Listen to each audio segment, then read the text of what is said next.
with the leadership and the backing of the American people, President Obama will turn this country around. We believe in America. We believe that our best days are ahead of us.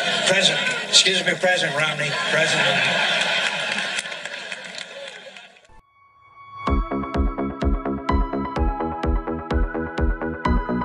After the interview, Mr. Obama pointed out that he doesn't like an interviewer challenging his comments. Let me finish my answers next time we're doing the interview. All right? Thank you. Listen to my words. All right? Listen to my words. That's semantics. So running your campaign and giving you advice? Come on. He clearly got upset with the question. He was irritated by the interview after we were done. He said he thought it was overly aggressive. He did. He said that to you? He said it was overly aggressive? He did. We were walking in the walk and talk, and then after we finished, he went to his holding room and then came back and said he didn't like the interview. And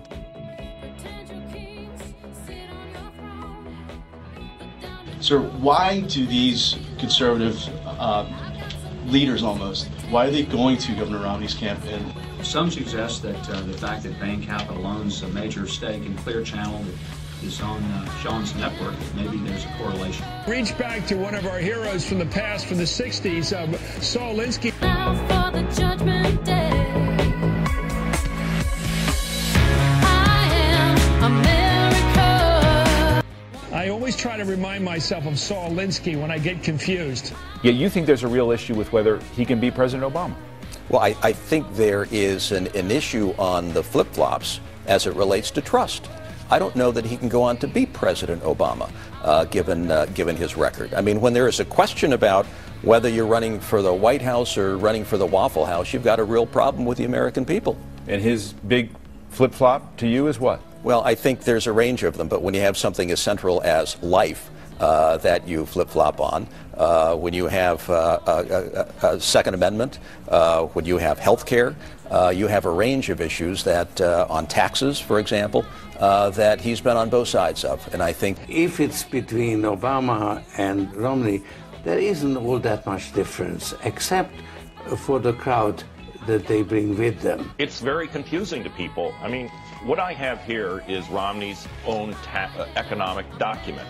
This is the first page of tax policy in which he attacks President Obama for class warfare, saying he's calling middle-income Americans millionaires and billionaires. He actually includes every household earning more than $250,000.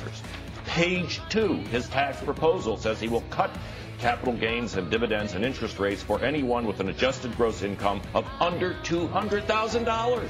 It's an obvious contradiction. That's Barack Obama's position.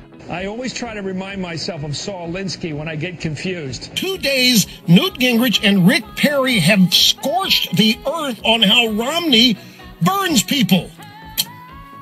And Romney today said, yeah, just like Obama. I always try to remind myself of Saul Alinsky when I get confused. It's always a burden for someone to run with R for Republican after their name. But a lot of it was on issues. I felt like that there was a lack of authenticity on the sanctity of life issue and on the same-sex marriage issue and on the gun issue, issues that really matter to people in the Midwest. I always try to remind myself of Saul Alinsky when I get confused. Well, I'll put it in a nutshell. If we don't run Chris Christie, Romney will be the nominee and we'll lose. You are not a Republican in any honest sense of the word. You are not a conservative on any level. I'm someone who is moderate and that my views are progressive. Constitutionally be done?